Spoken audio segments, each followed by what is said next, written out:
Bonjour à tous. Il est 15 heures, donc je vous propose que nous démarrions cette conférence. Mais tout d'abord, un grand merci d'être venu nous écouter. Nous espérons que nous serons à la hauteur de vos attentes.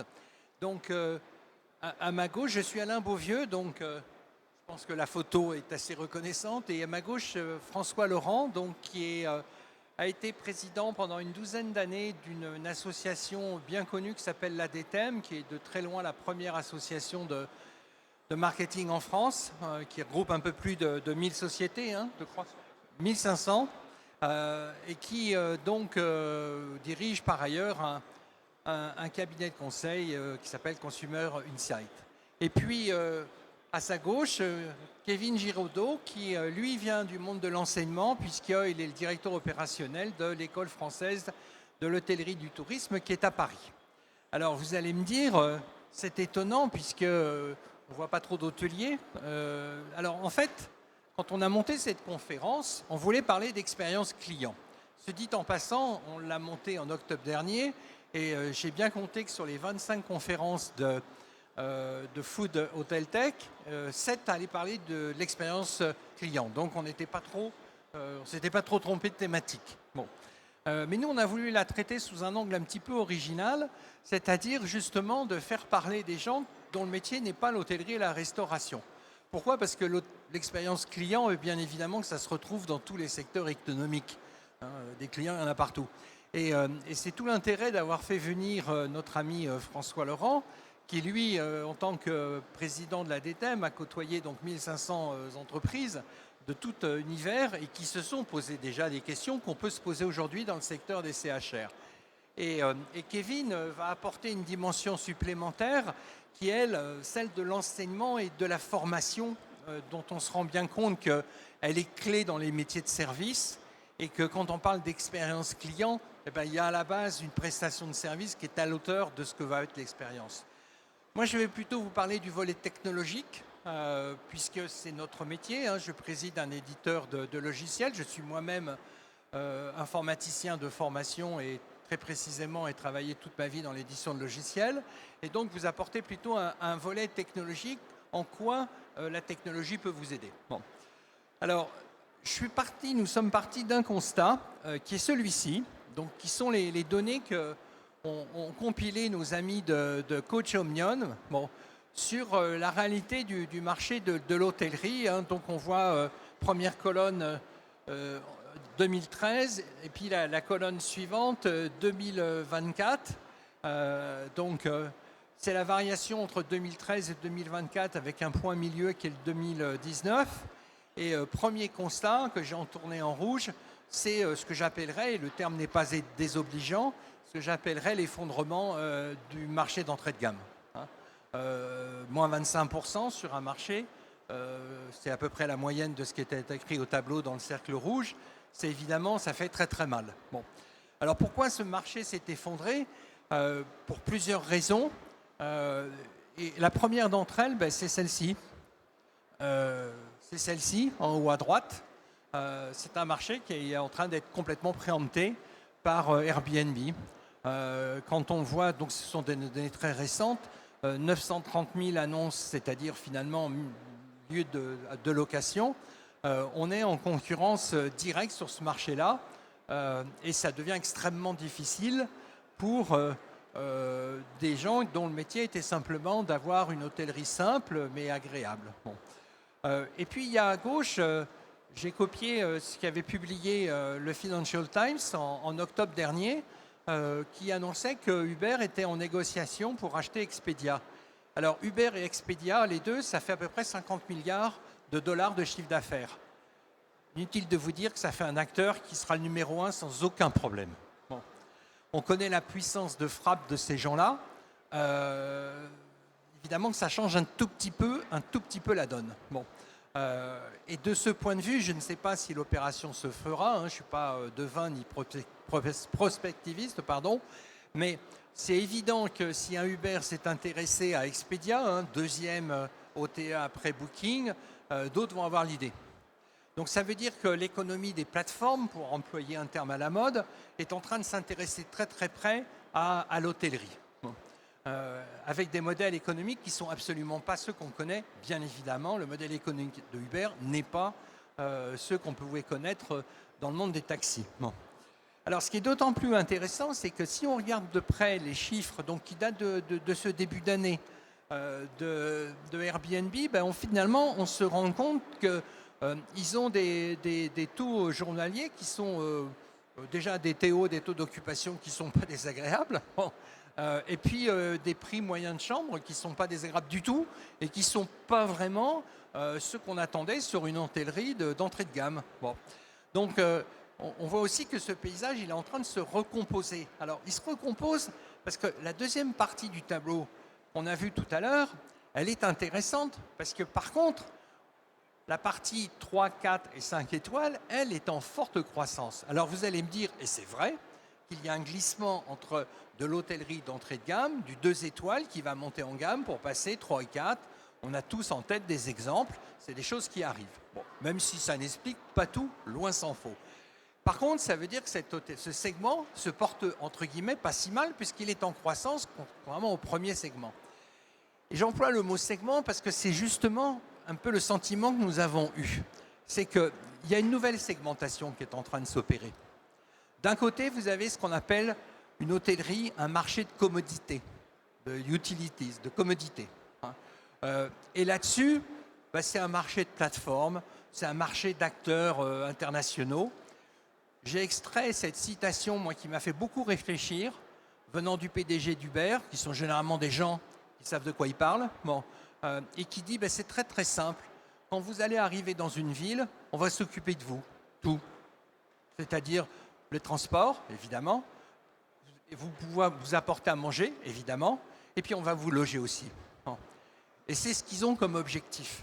Je ne sais pas comment ils vont le tenir, à quelle échéance ils vont le tenir, comment ils vont le réaliser. Par contre, vous êtes sûr qu'ils vont continuer comme ça. Bon. Et puis, il y a un autre marché sur lequel, finalement, les Français sont plutôt bien placés. Bon. Et ça, c'est la bonne nouvelle. C'est le marché de ce que j'ai appelé des expériences.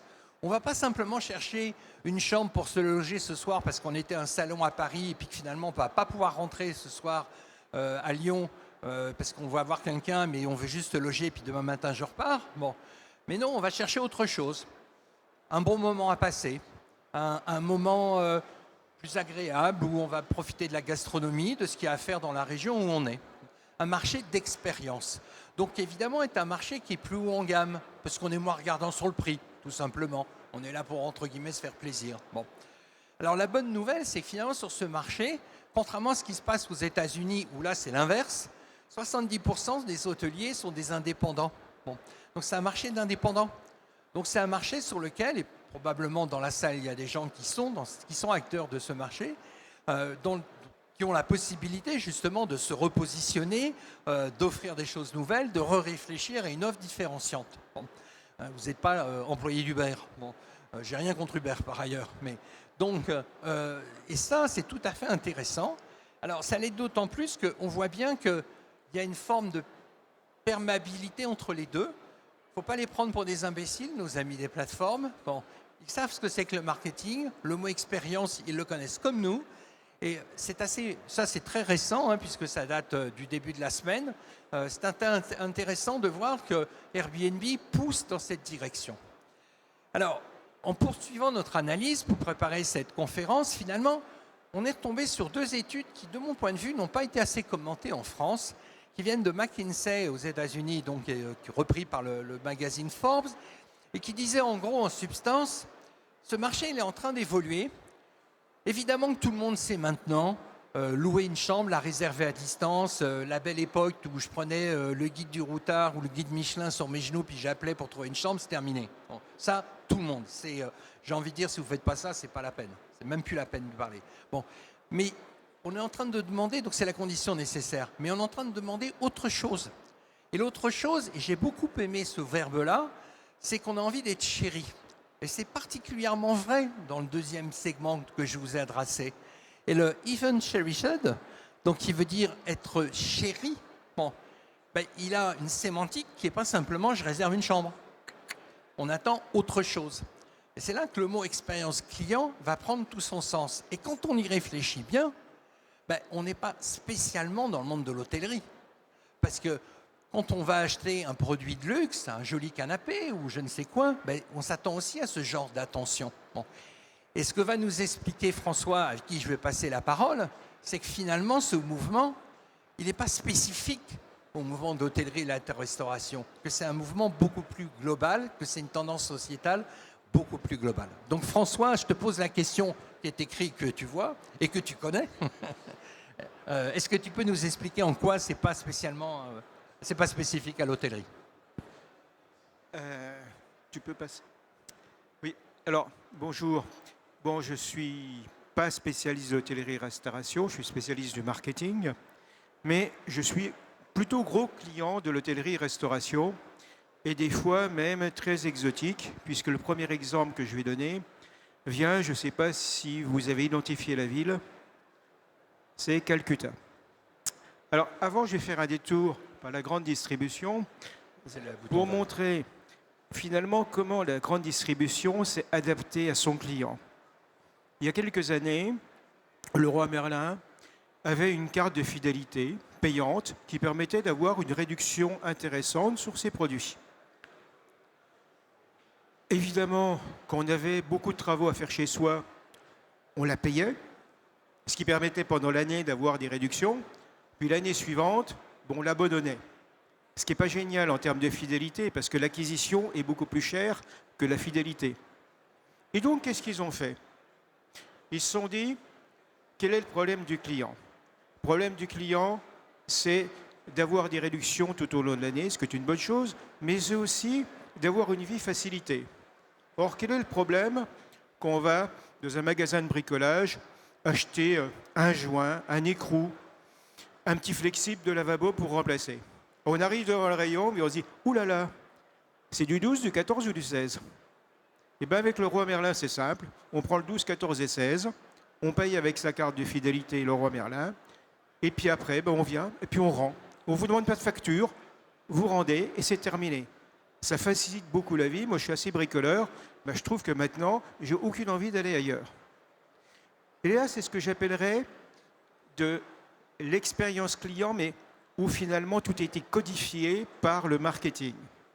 Et puis, il peut y avoir une autre expérience qui est celle où finalement le désir, on essaie d'aider le client, mais ça vient du fond du cœur. Et alors là, c'est toujours bien à Calcutta. Et j'étais dans un hôtel assez sympa, plutôt cool.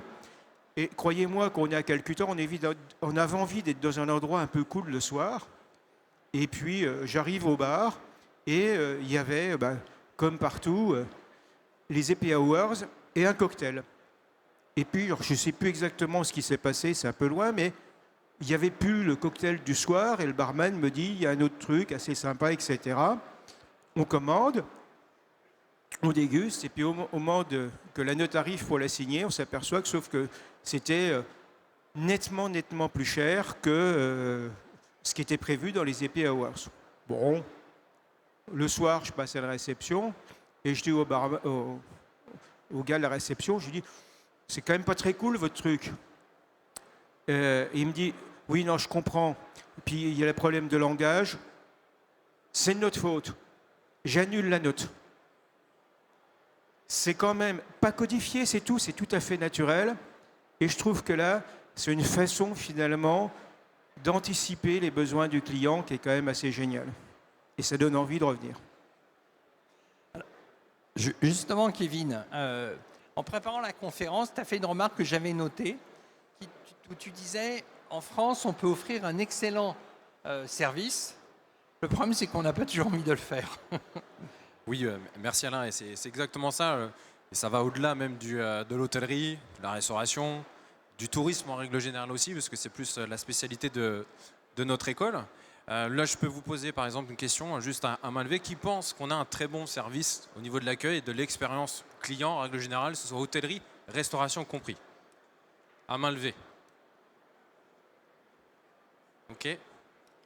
On n'est pas beaucoup, n'est-ce pas? On n'est pas beaucoup. Pourtant, quand on va, par exemple, au niveau de l'hôtellerie, on se rend compte que 60% des clients internationaux considèrent que la France est l'une des destinations les plus attractives pour le service hôtelier, où ils se sentent bien accueillis de façon générale. Donc c'est toujours marrant, c'est de faire la différence, le delta entre ce que vous ressentez en tant que Français et ce que ressent aussi la clientèle étrangère. Après, on peut aller plus loin, évidemment, quand on regarde au niveau des services 5 étoiles, quand on est juste au focus au niveau de l'hôtellerie, mais ça se ressent aussi au niveau de la restauration, surtout au niveau de la restauration. Je pense que vous êtes beaucoup à ne pas avoir levé la main à cause de la restauration. Pour autant, c'est vraiment quelque chose qu'on se doit d'offrir. Quand vous allez soit au restaurant, soit dans un hôtel, soit peu importe où vous allez, alors là vous allez à un stand, vous avez besoin d'être accueilli convenablement, vous avez envie d'avoir cette sensation qu'on vous attendait. Et ça, c'est quelque chose qui est primordial. C'est quelque chose sur lequel on doit travailler et on doit encore s'améliorer en France. Donc ça peut passer par la formation, mais même par une prise de conscience au niveau des employeurs, mais aussi au niveau des employés. Ça, c'est vraiment très important. C'est vraiment un devoir. Je ne vais pas moi vous noyer avec les chiffres, je vous laisserai prendre des photos si ça vous intéresse sur les chiffres que j'ai été chercher. Mais c'est vraiment ça qui est important, c'est qu'on se doit de faire vivre une expérience à son client, et ce, peu importe ce qu'il vient chercher. C'est quelque chose qui est très important. Aujourd'hui, si malheureusement on parle de l'hôtel, vous offrez, malheureusement il y a un souci au niveau de votre chambre. Bon, ce sont des choses qui peuvent arriver. Là où le client va se souvenir de vous, c'est comment vous avez réagi face à ce problème, comment vous les avez accueillis, comment vous avez trouvé une solution. Et c'est ça l'expérience client, c'est de se dire « Ok, j'ai un souci, mais vous inquiétez pas, je vais vous trouver une solution ». Et quand vous allez partir, quand le client va partir, dire « Ok, j'ai eu un problème, mais au moins on m'a écouté, on m'a accompagné, on a répondu à ma réponse, et surtout, on a fait plus ». Il y a quelque chose de très marketing, là je te prends cette phrase-là, où dans le marketing on dit très souvent « Promets moins, mais offre plus ». Et c'est quelque chose que vous devez toujours avoir en tête et qu'on doit avoir en tête de toute façon dans tous les secteurs d'activité. Effectivement, vous avez bien expliqué ce que voulait dire le mot chérir, qui peut surprendre dans une relation de type commercial. Mais je rebondis sur ce que vient de dire notre ami Kevin. C'est effectivement, à un moment donné, c'est un état d'esprit, et je pense que ce que vous faites à l'EFHT, à votre école, est important de ce point de vue-là. C'est-à-dire expliquer qu'il ne s'agit pas de promettre de survendre ou je ne sais quoi, simplement de se comporter avec empathie, au sens premier du mot, vis-à-vis d'un client qui, de bonne foi, prenait un cocktail en pensant que ça faisait partie des happy hours. Il ne cherche pas à resquiller. Je connais François depuis longtemps, ce n'est pas un resquilleur. Mais qui, à un moment donné, s'est trompé de bonne foi. On fait le geste commercial qui fait qu'aujourd'hui, il en parle encore de son hôtel de Calcutta. Bon. Et c'est extrêmement important. On verra tout à l'heure que sur la notion d'avis, indépendamment des notes, il y a le contenu. Bon. Alors, sur un volet technologique, quand on a commencé à réfléchir à l'expérience client, on a cherché à regarder quelles étaient un petit peu les tendances. Et donc, on s'est appuyé notamment sur un travail qu'on a fait avec des études de commerce parisiennes, en prenant une population donc en Master 2 qui a en gros 22-23 ans, et en posant des questions, en disant, vous, quand vous êtes à l'hôtel, au restaurant, comment vous réagissez? En se disant que ces jeunes, c'était un peu la voie d'avenir, et que bien évidemment, les tendances qu'ils allaient annoncer, elles étaient utiles dans les 5 à 10 ans à venir, puisque quand on investit dans un logiciel, ce n'est pas pour les années passées, mais les années à venir. Bon. Et alors, il y a un premier mot qui est sorti, et qui est tout de suite, qui est mis en gros, alors il est derrière la tête de mon ami Kevin, qui est autonomie. Donc, alors, qu'est-ce que ça veut dire? Ça veut dire quoi? C'est que quand on pose la question à ces jeunes, vous êtes dans votre chambre d'hôtel et puis vous aimeriez bien réserver une table au restaurant, voire une activité comme par exemple un spa ou autre. Qu'est-ce que vous faites? Vous téléphonez à la réception, vous prenez votre smartphone sur lequel une application est disponible qui vous permet de réserver directement la table. À 90%, vous avez « je veux faire la réservation moi-même sur mon smartphone ». Alors c'est assez étonnant parce que moi j'aurais eu tendance à dire j'appelle la réception. Bon. Et pourquoi? C'est pas parce qu'ils sont tous, c'est pas parce qu'ils détestent les réceptionnistes, c'est parce qu'ils ont la volonté d'être les acteurs d'organiser leur séjour. Bon. Et c'est vrai que si vous regardez ce qui s'est passé ailleurs, moi il y a un élément qui me surprend. Il n'y a pratiquement plus personne qui achète son billet au guichet à la SNCF. On est tous sur l'application SNCF Connect, c'est-à-dire à faire gratuitement le travail d'un guichetier qui lui est payé par la SNCF. J'ai jamais entendu qui que ce soit s'en plaindre. J'ai jamais entendu quelqu'un me dire « Ah mais je comprends pas, je fais le travail de la SNCF et je suis pas payé. » Ou je paye le même prix que si j'avais été au guichet. Pourquoi? Parce que justement, ce sentiment d'autonomie, de je me débrouille, de je vais m'organiser, il est assez profond. Et derrière la réussite d'Amazon, quoi qu'on pense d'Amazon, il y a certes la qualité du service, il y a certes le fait que vous allez très très vite livrer, enfin tout un tas d'éléments qui sont indéniables, quoi qu'on pense d'eux. Bon. Mais il y a aussi cet immense plaisir de pouvoir consulter, regarder, comparer, de dire tiens, j'avais pas pensé à ça. Enfin bref, un mode d'interaction qui est complètement différent. Et il n'y a aucune raison pour que les gens qui sont comme ça dans la vie courante n'aient pas le même comportement quand ils sont chez vous, dans un hôtel et dans un restaurant. Ce sont les mêmes. Donc ils ont envie d'avoir le même type d'expérience. C'est la raison pour laquelle, sur le plan technologique, on a beaucoup évolué dans cette direction. C'est-à-dire faire en sorte, par des applications simples, il ne s'agit pas de faire des trucs compliqués, hein, mais de rendre de plus en plus autonomes les gens, parce que quelque part, ils ont l'impression qu'on s'intéresse à eux, on leur a donné des possibilités qui ne sont pas simplement appeler les réceptionnistes et puis vous verrez bien avec lui. Bon. Je suis autonome dans ce que je fais, je suis un peu comme chez moi, quoi. Bon. Et ça, ce point-là, il est très très important et c'est une tendance sociétale profonde. C'est-à-dire que c'est quelque chose qui va aller de plus en plus avec les générations vieillissantes. Bon. Donc ça, c'est un premier constat qu'on a fait. On verra qu'il y en a eu d'autres qui ont été faits, mais qui sont vraiment constitutifs des nouvelles expériences que les clients attendent aujourd'hui. Alors, je vais te repasser la parole, François, justement à propos des avis. Donc, je ne sais pas si vous avez eu curiosité, vous avez eu l'occasion de lire le magazine Que choisir qui est sorti ce mois-ci. Ils ont fait toute une étude sur les avis, avec y compris le côté est-ce qu'ils sont fiables et autres. Par contre, moi, il y a une statistique et je leur fais confiance parce que là-dessus, ils sont assez sérieux. 94% des Français lisent les avis avant de choisir. Alors, je me souviens d'une étude qu'avait fait la TTM il y a 5-6 ans où il y avait déjà cette tendance. Bon. Alors, est-ce que tu peux nous parler justement de ces avis et puis des liens qu'il y a avec ce qu'on peut trouver par ailleurs à travers les notes et les TripAdvisor?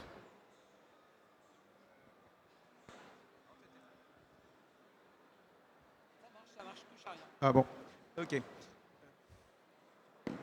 C'est lequel? C'est celui-là? Voilà. Alors, en fait, j'ai reparti d'une expérience simple. Il y a quelques semaines, j'ai été faire un peu de ski dans le Jura. Et donc, j'étais content, j'avais une super expérience client, non pas là, mais dans un petit restaurant en montagne. On s'arrête, il y avait tous les gens du coin qui venaient manger au repas de midi.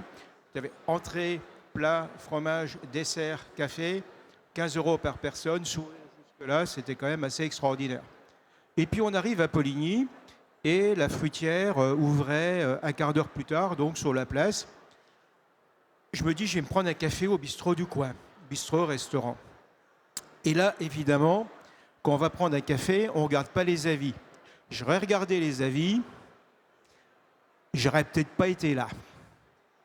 Et donc, je pousse la porte, je vois le garçon, je lui dis, vous me mettez 2 cafés en terrasse, et puis je ressors.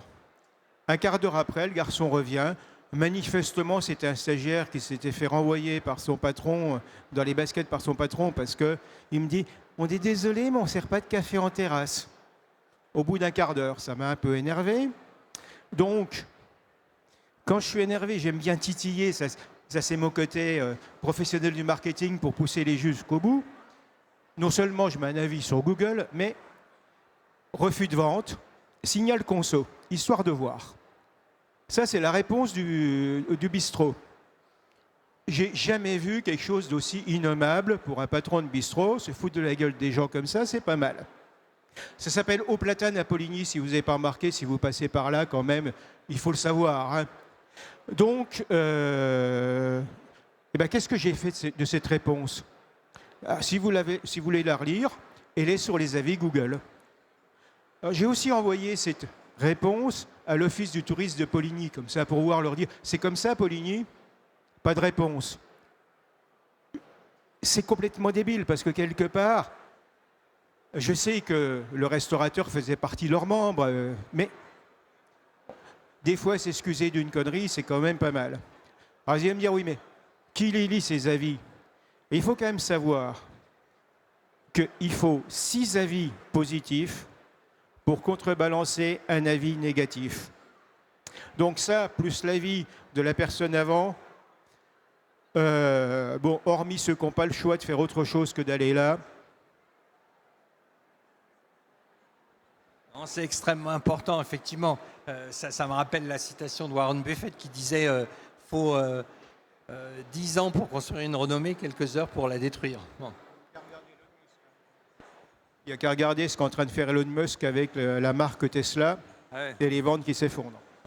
Donc, de ce point de vue, c'est extrêmement important. Et surtout que les avis sont souvent rédigés sous forme d'expérience. Beaucoup d'hôteliers attachent beaucoup d'importance à la note, qui est intéressante en soi.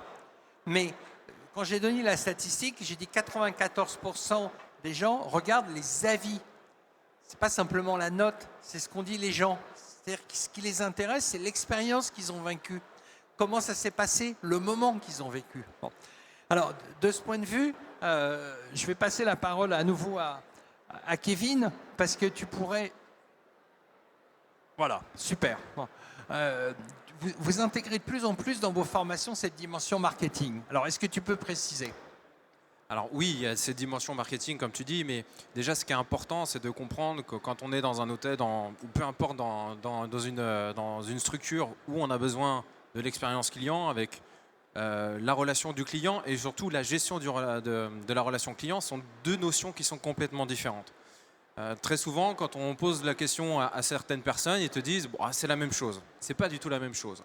Et c'est important d'avoir ça en tête parce que vous êtes un food, hôtel, tech. Donc, il va falloir utiliser forcément ce qu'on appelle des CRM pour pouvoir gérer sa gestion en relation client. Mais ça veut dire, et je suis très content d'avoir autant de personnes ici pendant notre conférence et de façon générale au niveau du salon, c'est que la tech est un outil. C'est au service de la relation humaine. Si vous avez des outils, c'est génial, c'est très bien, mais il faut savoir les utiliser. Et c'est à ça que vous sert justement un CRM. On a fait venir les clients, on arrive à gérer ses stocks, on arrive à gérer ses ventes, très bien, on fait notre relation client. Mais comment on va utiliser toutes les données qu'ils nous donnent? Comment on va réussir à gérer ces informations-là? Ça va vous servir à faire votre fidélisation. On oublie très souvent, ça c'est quelque chose qui arrive dans beaucoup de secteurs d'activité, c'est que la chose la plus simple, c'est de fidéliser. C'est là où vous aurez moins d'énergie normalement à réaliser. Quelqu'un qui est content va revenir. Et c'est l'objectif. Il y a ça, il y a le bouche à oreille. C'est pour ça que c'est très très important de faire cette distinction entre la relation client et la gestion de la relation client. Donc nous, c'est ce qu'on essaye de mettre en avant à l'UFHT. On a un nouveau cycle de formation qui a un titre professionnel qui est sur la gestion justement d'un établissement touristique au sens large. Donc ça peut être très bien un hôtel, ça peut être un autre type d'hébergement. Mais justement, pour nous, c'est important d'apprendre ça dès la formation. Ça permet aussi d'avoir une résonance, puisque comme il y a beaucoup d'alternance, nous on fait que de l'alternance sur notre troisième année. Donc forcément, vous allez avoir des étudiants qui vont en parler à certains de leurs employeurs pour vraiment mettre un point important en disant « Ok, on fait venir des clients, c'est très bien, on a des flux, génial, mais comment on va gérer ces flux-là ? Comment on va leur donner envie de revenir? Comment on va leur donner envie d'en parler aux autres ?» Et ça, c'est vraiment quelque chose qui est primordial. Nous, c'est ce qu'on met en place donc, à l'UFHT et ça tourne évidemment autour de marketing et de l'expérience client. Je pense que ce point est très important, ce que vient de dire Kevin, la différence entre la gestion des clients et la gestion de la relation client. Pour prendre un autre exemple de la vie courante, j'imagine que parmi vous, vous avez probablement acheté sur des sites, des plateformes Internet.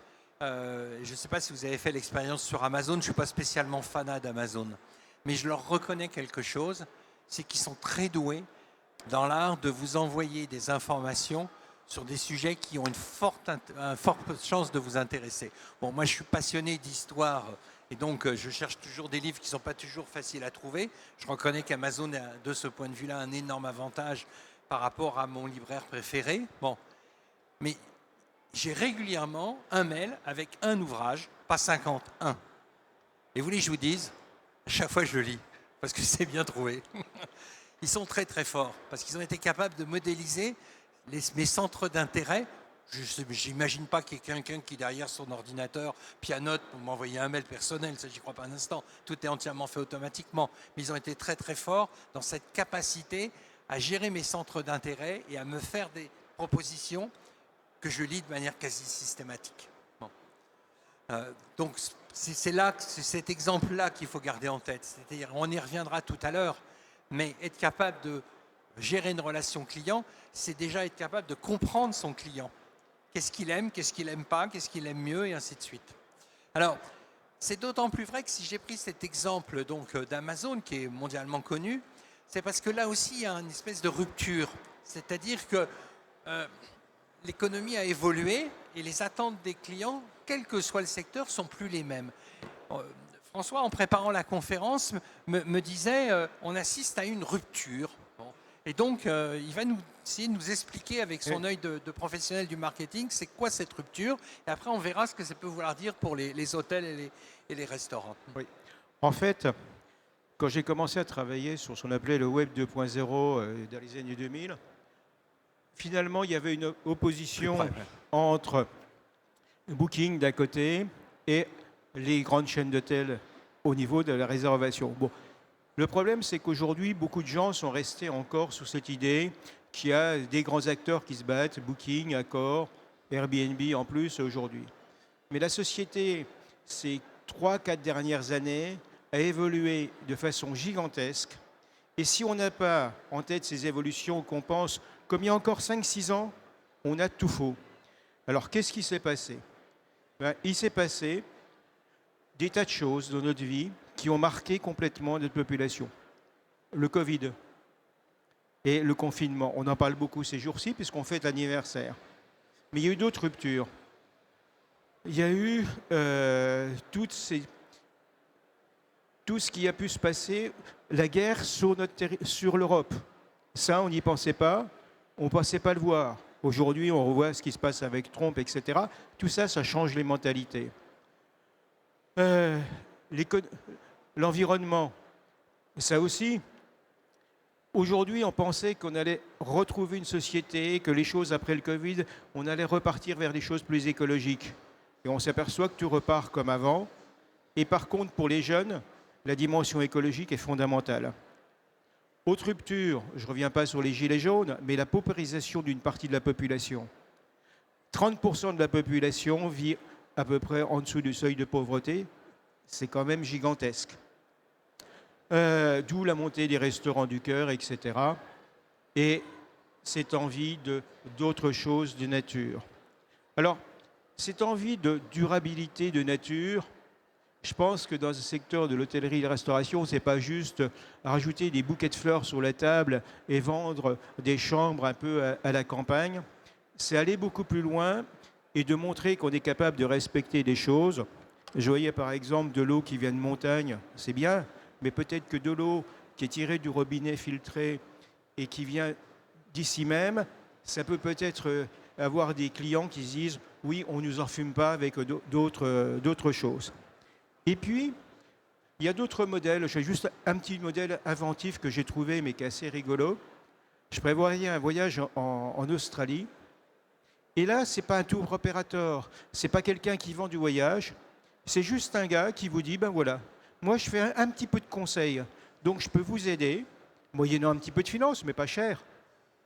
Et quand vous allez en Australie, soit vous débrouillez vous-même, et grosso modo, vous allez en avoir pour 10 000 € pour balader pendant 3 semaines, un mois, ou vous passez par un tour opérateur vachement bien, tout ça, qui vous des trucs, et grosso modo, ça vous double le coût.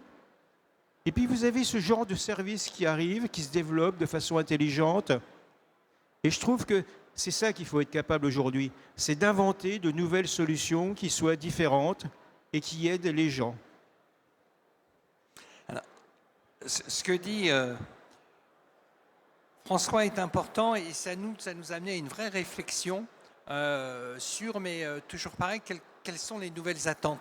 Ce qu'il a expliqué sous forme de rupture, certains analystes expliquent que c'est une forme d'individualisation. J'aime pas ce mot-là parce que je le trouve très négatif. Bon. Je ne pense pas que les gens soient devenus beaucoup plus individualistes qu'ils l'étaient il y a 5-10 ans. par contre, il y a une aspiration. euh, Moi, je sais que c'est la mienne, par exemple, bon, que je trouve tout à fait légitime, qui est celle de la personnalisation. C'est-à-dire que j'aime bien que quand on m'adresse quelque chose, on me parle à moi. Je lis très rarement ces emailings de masse qu'on reçoit où j'ai vraiment l'impression de faire partie des moutons. Bon. Par contre, quand je vois quelqu'un, et je donnais tout à l'heure l'exemple d'Amazon, m'écrit sur un sujet qui m'intéresse, où je vois que la personne qui s'adresse à moi a fait l'effort de me parler, et pas comme ça de balancer des emails. Bon. Là, au contraire, je suis très très intéressé. Et la bonne nouvelle sur le plan technologique, c'est d'être capable de capter les centres d'intérêt d'un client. C'est pas si compliqué que ça. Si Amazon l'a fait, encore une fois, c'est pas une petite main qui a regardé quels étaient mes achats et qui se dit tiens, lundi matin, je vais lui proposer tel livre. Bien évidemment que non. Tout ça, ça a été fait automatiquement. Ça a été fait par des logiciels qui ont fait une analyse de mes centres d'intérêt et qui ont dit tiens, a priori, cet ouvrage devrait pouvoir l'intéresser. C'est entièrement automatique. Mais on peut faire la même chose dans le monde de l'hôtellerie. Et cette discussion, je l'ai eue avec un de vos confrères il y a à peu près 2 ans et demi, qui dirige un hôtel de 5 étoiles, pas un gros établissement, hein, il n'y a pas 200 chambres, bon, mais qui attache évidemment énormément d'importance à l'accueil de ses clients. Et il me racontait, moi, le soir, je prépare des fiches pour tous les clients qui vont arriver le lendemain, de manière à ce qu'à la réception, ils soient capables de dire « Ah, bonjour, monsieur Dupont, vous étiez là la semaine dernière ou vous étiez là il y a 2 mois », qui connaissent le client. Et c'est ce que j'ai voulu résumer à travers les 2 diapos que je vais vous présenter. Le dialogue fictif que j'ai imaginé, il est parfaitement réalisable avec les outils qu'on a aujourd'hui. C'est-à-dire, en fait, être capable d'accueillir quelqu'un en lui disant que finalement on se souvient de lui, donc ce n'est pas un illustre anonyme, ce n'est pas une commodité. On se souvient de lui, on se souvient de ce qui l'avait intéressé, on se souvient d'ailleurs de ce qu'il avait consommé, et donc à partir de là, on est capable, y compris par des outils informatiques, d'amener une autre prestation que simplement « Bonjour, voilà votre clé de chambre ». Et ça, c'est le premier exemple de dialogue. Être capable de retrouver tout ce que cette personne est pour faire en sorte que son accueil soit un accueil extrêmement chaleureux parce qu'il est reconnu. Bon. Le deuxième exemple, c'est être capable aussi de modéliser ses envies. C'est mon exemple Amazon. C'est prodigieux les informations qu'on a dans un PMS. On sait ce que les gens consomment, ce qu'ils boivent, ce qu'ils mangent, ce qu'ils prennent au petit déjeuner, est-ce qu'ils aiment les fruits. On sait énormément de choses. Vraiment, vous montrer les informations qu'il y a dans un PMS à un homme ou une femme de marketing, mais c'est le nirvana. C'est le nirvana. La seule bonne question, c'est comment je les valorise pour faire en sorte que quand cette personne revienne, j'ai un modèle très précis sur ce qui va l'intéresser. Moi, je suis amateur de whisky. Quand un hôtelier a vu que, la dernière fois que j'étais venu, j'avais consommé au bar un single malt pas si fréquent et que je n'avais pas mégoté sur le prix, il me dit, tiens, en fait, on a rentré quelque chose de nouveau, ça devrait vous faire plaisir. Alors d'une part, ça me fait plaisir. Et puis d'autre part, je dis, ils sont sympas ici. Ils ne vous prennent pas pour n'importe quoi. Cette dimension-là, elle n'est pas si compliquée que ça à faire. Il y a une question technique. Je vous dis qu'on a les outils pour le faire. Bon. Après, on verra tout à l'heure avec notre ami Kevin qu'il y a aussi une dimension humaine, puisque bien évidemment, il faut des personnes capables de porter ce type de service. Alors, François, je vais te repasser justement la parole sur cette notion de parcours client, parce que dans ce que je viens de vous décrire, c'est une forme de parcours client. Hein. J'arrive, on me reçoit. Donc, en fait, ce système-là, il était codifié. Montpellier 5 étoiles, moi, ce qu'il m'a demandé, c'est j'en ai marre de faire les Word, des fichiers Word le soir pour préparer le lendemain. Si vous pouviez automatiser tout ça, ça m'arrangerait parce que comme ça fait le boulot pour moi. Parce qu'il fallait en une demi-page résumer ce qui était bon à savoir sur les clients qui arrivaient le lendemain. Bon. Alors, je vais prendre un exemple, je vais partir d'un exemple assez ancien. La première fois que j'ai voyagé aux USA, j'étais encore étudiant. Enfin, je commençais à travailler. Et donc, j'avais pas beaucoup de moyens. Donc, les hôtels que je prenais, c'était pas l'Holiday Inn, c'était pas les trucs moyenne gamme. C'était vraiment l'entrée de gamme. Et j'arrive donc dans le Middle West, dans un petit hôtel. Je vois Modèle 8, très correct, hein, mais très abordable. Et puis, il me disait, vous avez Vous prenez notre carte, ça vous coûte 10 $ et vous avez 10% sur tous les hôtels de la chaîne. Je dis au gars, ouais, c'est intéressant, mais alors je vais aller là, là. Attendez, donnez-moi votre itinéraire. Et le gars, sans que je lui demande quoi que ce soit, m'a fait tous les hôtels sur mon itinéraire. Et lui, il gagnait rien, puisque de toute façon, il m'avait vendu une nuit. Mais quelque part, à un client qui n'était pas un client riche, ils vont apporter un service assez génial. Et c'est ça aujourd'hui le problème qui se passe, c'est que tous les services qu'on apporte souvent dans le voyage, ben c'est toujours pour les gens qui ont du fric. Prenez par exemple, vous allez à la gare, et puis vous avez les salons grands voyageurs. Ben, les salons grands voyageurs, c'est pas pour celui qui se fait son week-end à la campagne, c'est pour... c'est le même que vous avez les salons réservés dans les compagnies aériennes. Alors j'y allais quand j'étais chez Thomson comme directeur marketing monde, mais maintenant j'y vais plus, etc. Et je trouve que c'est stupide, parce que des gens qui ont beaucoup d'argent, c'est intéressant, mais il y en a peu. Des gens qui ont beaucoup moins de moyens, mais qui dépensent quand même, il y en a beaucoup. Et alors, je vais juste donner un exemple de ce qu'on peut faire. Ça vous est certainement souvent arrivé d'aller chez des commerçants et on vous dit « Ah bah oui, mais la carte de crédit, minimum. » Alors maintenant, c'est un peu baissé après le Covid. Mais enfin, c'est encore bien souvent, vous allez à la boulangerie du coin, on vous dit « C'est 5 € minimal. » Bon, c'est quand même désagréable ce genre de truc. Surtout, ce que j'aime pas, c'est lorsque c'est 4,99 €. Parce que quelque part, on vous rabote toujours un centime. C'est énervant, ce genre de truc. Moi, ça m'horripile. Je vais juste vous donner un exemple d'un autre voyage. Ça, c'est en Namibie, en plein milieu du désert du Namib. Et puis, on prend l'essence. Ma femme dépense les derniers, je ne sais plus quelle est la monnaie locale, mais enfin, les derniers sous en billets pour acheter deux, trois petits trucs. Et puis on se dit, tiens, on se prendrait bien un café. Un café, c'était l'équivalent de 50 centimes européens. Je me tourne vers la serveuse, je lui dis, 2 cafés avec une carte de crédit, pas de problème. C'est-à-dire que quelque part, que vous soyez riche ou pauvre, etc., vous demandez un service, on vous le rend avec un grand sourire. Et je trouve que c'est ça qui est fondamental. Arrêtez de faire des grands sourires à ceux qui ont plein de fric, et faites des grands sourires à tout le monde et essayez d'aider tout le monde.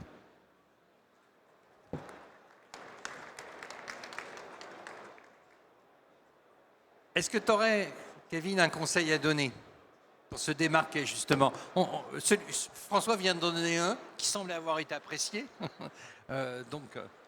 Moi, je rejoins de toute façon, merci, ce que disait François, et ça me fait même le pas par rapport à ce que je disais juste avant, par rapport à la gestion de la relation client. Moi, j'ai une chance, c'est que j'ai grandi dans une ville où je connaissais la vie de la moitié de la ville. Pourquoi? Parce que j'avais à la maison l'un des meilleurs CRM qui soit, ma mère. Pourquoi? Elle était coiffeuse. Donc, mesdames, vous le savez encore mieux, c'est que l'un des meilleurs CRM qui existe depuis très longtemps, c'est votre coiffeur ou votre coiffeuse. Une fois qu'on a dit ça, eh ben, on va imaginer, c'est qu'à travers tout ce que vous avez au niveau de votre secteur d'activité, c'est que la technologie peut être votre coiffeuse. Non pas pour vous faire une magnifique coupe de cheveux, mais pour avoir justement toutes les données qui vont vous permettre d'améliorer l'expérience de vos clients. Donc comment nous, on va faire en sorte, à l'école et de façon générale, c'est, comme je vous disais, c'est d'utiliser ce CRM, c'est d'utiliser l'IA pour pouvoir être au service de votre client. C'est la chose la plus importante.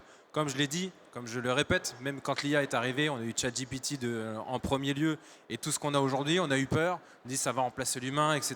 C'est un outil. Je répète, c'est un outil, c'est très important. C'est-à-dire que ce n'est pas pour le moment une substitution, c'est que ça vous permet d'aller plus loin, de faire des meilleures choses. On a des perspectives qui sont hallucinantes et qui sont géniales grâce à l'IA justement aujourd'hui. Donc ça va vous permettre d'aller chercher des tendances au niveau de vos clients et de pouvoir les adapter pour pouvoir les garder avec vous. Donc ça vous permet d'avoir, comme je disais tout à l'heure, le système de fidélisation qui est très très important, parce qu'on a cherché le client, on l'a, génial, mais qu'est-ce qu'on a en fait de ce client? On va faire en sorte évidemment de pouvoir le garder. Donc nous, c'est ce qu'on fait effectivement à l'EFHT. On utilise notamment ton expertise aussi sur le côté PMS, CHR et CRM, utiliser cette avancée, cette technologie au service de la relation client, au service de l'humain. Voilà, je suis toujours là-dessus. Pour moi, c'est quelque chose qui est très important. Je ne suis pas très vieux, mais je ne suis plus très jeune non plus. Mais pour autant, c'est quelque chose qui est très important. Hein, on ne peut vraiment pas passer à côté. Je pense que c'est vraiment la chose qu'il ne faut pas oublier, pour les raisons que je vous citais juste avant. Et donc, de fait, miser toujours sur l'humain, comme je disais juste avant. Donc, ça fait partie, effectivement, nous, de notre vision à l'école. C'est que de plus en plus, on s'est rendu compte, hein, surtout après Covid, c'est qu'on a eu une bascule. Donc là, je vous parle un peu plus du tourisme à proprement parler, mais ça s'adapte dans d'autres secteurs. C'est que moi, je suis surtout dans le partie travel, donc un peu moins dans l'hôtellerie-restauration, mais un peu plus sur la partie travel. On est arrivé à une croisée des chemins, c'est-à-dire qu'on avait des personnes qui étaient en poste, qui avaient du mal au niveau de la tech, justement, et qui se sont dit, bon, je vais faire autre chose, parce que je ne maîtrise pas la tech. Et nous, on avait des étudiants qui disaient, ah ben moi, je maîtrise la tech, mais je n'ai pas envie d'être au contact du client. Ce n'est pas quelque chose qui m'intéresse. Alors, je leur ai utilisé des exemples tout bêtes, comme Staycation, que vous connaissez très certainement, hein, où vous avez des bons plans pour les week-ends. Je dis oui, mais il va falloir avoir ce contact humain, même si vous êtes dans une start-up, même si on est sur Internet.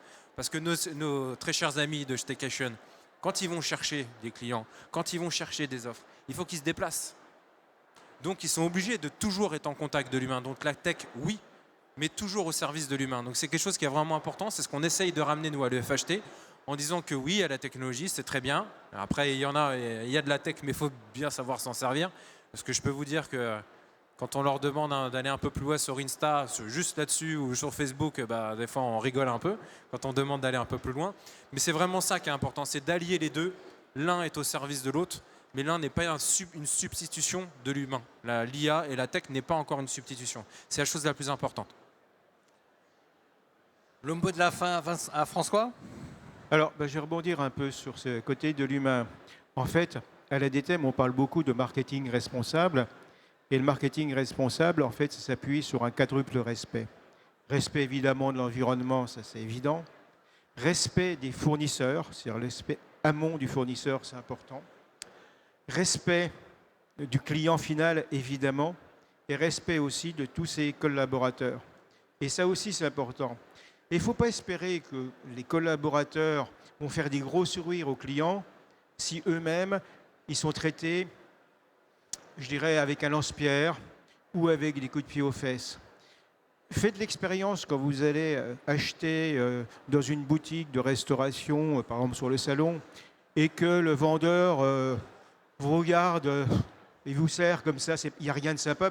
Dites peut-être aussi qu'il se sent bien dans sa peau parce que finalement son patron ne l'aime pas trop. Et quelque part, il faut être capable d'avoir de l'empathie. Et je crois que c'est un terme extrêmement important, le terme empathie, tant vis-à-vis de ses collaborateurs que vis-à-vis de ses clients. Sinon, ça ne fonctionne pas. Et ce qui m'avait amusé aussi, dans le salon, on voit de plus en plus de robots. Alors, pas simplement des machines, mais alors, on commence à vous dire des robots qui vont aller vis-à-vis des clients, etc., etc.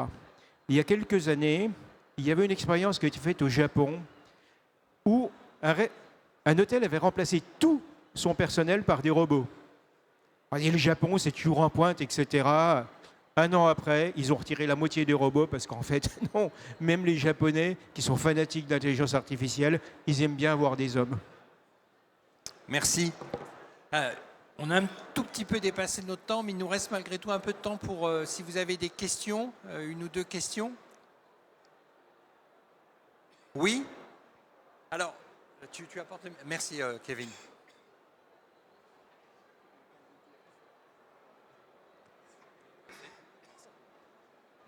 Bonjour. Bonjour. Alors, c'est une question pour vous trois, du coup. Parce que j'entends parler d'outils et d'humains, j'entends parler de sourire et de marketing, j'entends aussi parler de services, on va dire, et de différentes infos qu'on va avoir sur les clients. Tout ça, pour moi, ça retombe sur un terme marketing qu'on retrouve peu, en fait, et que je n'ai pas encore retrouvé sur ce salon, et c'est le marketing de valeur. Et je ne comprends pas, voilà, ma question c'est pourquoi en fait on n'a pas encore des outils ou même une approche de marketing de valeur pour le tourisme ou pour l'hôtellerie plus précisément. Parce que par exemple Apple fait ça très bien depuis 30 ans et tous les ans on retourne acheter un iPhone à 1000 balles alors qu'on pourrait très bien retourner dans notre hôtel préféré parce qu'on a créé une communauté autour du marketing de valeur. Donc voilà, c'est la question du jour. Oui, je suis d'accord avec vous. Le problème, c'est que il y a deux sens au mot valeur, et souvent il est utilisé dans le sens purement financier. Il faut amener de la valeur dans l'entreprise, etc. C'est vrai que les autres valeurs, j'ai eu l'honneur, par exemple, d'interviewer il y a quelques années à l'EDTEM Emery Jacquilla, qui est le patron de la CAMIF, et qui expliquait que lorsqu'il y avait le fameux Black Friday, vous avez tous été inondés du Black Friday, même si ça ne touche pas le domaine des CHR, il disait, moi, le Black Friday, c'est juste une escroquerie, et en plus, c'est nuisible à l'environnement parce que ça fait acheter des choses inutiles. Donc, qu'est-ce que je fais pendant le Black Friday? Je ferme ma boutique. Et tout ça parce qu'ils croient en des valeurs. Et je crois que les secteurs qui s'en sortiraient le mieux, c'est les secteurs qui, en effet, ont des valeurs, et ils ont développé des entreprises à mission, et je crois que c'est fondamental.